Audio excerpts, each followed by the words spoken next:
கன்னியாகுமரி மக்களவை பாஜக வேட்பாளர் பொன் ராதாகிருஷ்ணனின் தேர்தல் வாக்குறுதிகள். நாகர்கோவில் தேர்தல் அலுவலகத்தில் செய்தியாளர்கள் சந்திப்பில் பாஜக வேட்பாளர் பொன் ராதாகிருஷ்ணன் கூறியதாவது: இந்த தேர்தலில் மக்களின் பேராதரவுடன் வெற்றி பெற்றால் 25 வாக்குறுதிகளை நிறைவேற்றுவேன் என கூறினார். கடந்த காலங்களில் நான் பாராளுமன்ற உறுப்பினராக இருந்து பணியாற்றியது போல் எவ்வித லஞ்சம் மற்றும் ஊழல்களில் ஈடுபட மாட்டேன். இத்துடன் இதுவரை வாழ்ந்தது போன்று எனக்கென்று எந்த தொழிலோ வியாபாரமோ வேறு எந்த லாபம் தரும் செயலிலோ ஈடுபடாமல் என் முழு நேரத்தையும் மாவட்ட மக்கள் முன்னேற்றத்தில் கவனம் கொடுப்பேன். உதவி என்று என்னை நாடி வரும் மக்களிடம் ஜாதி மத அரசியல் பாகுபாடு பார்க்காமல் இன்று போல் என்றும் வாழ்வேன். மாவட்ட மக்களை பாகுபடுத்தி அரசியல் ஆதாயம் தேடும் கீழ்த்தர அரசியலை செய்ய மாட்டேன். கடந்த 10 ஆண்டுகள் பாராளுமன்ற உறுப்பினராக இருந்தபோது எனது முழுச்சம்பளம், படிச்சலுகை மற்றும் ஓய்வூதியத்தை எப்படி ஏழைகளின் உதவிக்கு செலவு செய்து வருவதை செய்தியாளர்களிடம் தெரிவித்தார். பொன்னார் வெற்றி பெற்ற பின் நிறைவேற்றும் குறிப்பிட்ட திட்டங்களை வரிசைப்படுத்தினார். மாவட்டத்தின் தலைநகரான நாகர்கோவில் மாநகராட்சி பகுதியில் தடையற்ற குடிநீர் கிடைக்க உறுதியளிக்கின்றேன்.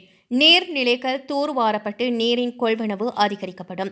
குமரி மாவட்ட மீனவர்களின் பேரிடர்களில் இருந்து காக்கும் பொருட்டு ஹெலிகாப்டருடன் கூடிய ஹெலிகாப்டர் தளம் அமைப்பதுடன் மருத்துவ வசதி கொண்ட மீட்பு கப்பல், படகு போன்றவை கொண்டு வருவேன்.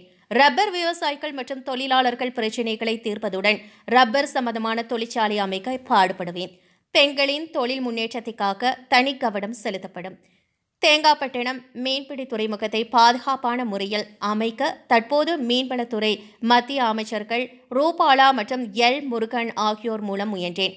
அதனை தலை சிறந்த மீன்பிடி துறைமுகமாக மாற்றுவதோடு குறும்பனை வாணியக்குடி பகுதியில் மீன்பிடி துறைமுகங்களை அமைப்பதுடன் பல கடலோர தடுப்பு சுவர்களை சீரமைப்பேன். தமிழர்களின் 5 வகை நிலங்களான குறிஞ்சி, முல்லை, மருதம், நெய்தல், பாலையில் பாலைவன பகுதியை நீக்கி 4 வகை நிலங்கள் கொண்டு இறைவனால் ஆசீர்வதிக்கப்பட்ட பூமி நமது கன்னியாகுமரி மாவட்டம். இந்த மாவட்டத்தின் கனிம வளங்கள் காரணம் இன்றி அழிந்து கொள்ளையடித்து சம்பாதித்து வரும் சில அரசியல்வாதிகளின் கொலைவெறி குணத்தை முடிவுக்கு கொண்டு வந்து கனிம வளம் காக்கப்படும் என பொன் ராதாகிருஷ்ணன் தெரிவித்த மிக முக்கியமான வாக்குறுதிகள் ஆகும். கன்னியாகுமரி பாராளுமன்ற தொகுதியினுடைய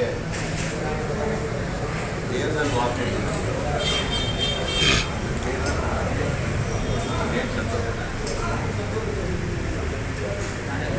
வாக்குறுதி அவற்றை மக்களுக்காக சமர்ப்பிக்கக்கூடிய ஒரு நிகழ்ச்சி இதை மூலமாக இந்த தேர்தல் வாக்குறுதி 2 பாகமாக நான் எடுத்துக்கிறோம்.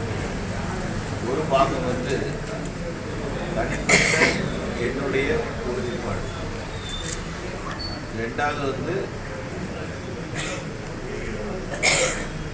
நாம் வெற்றி பெற்று வந்தால் என்ன செய்வது, அது ரெண்டாவது பக்கத்தில் இதில் தனிப்பட்ட உறுதிப்பாடு அப்படின்னு வரும்போது இதெல்லாம் ஏன் முன்னாடி சொல்லலை,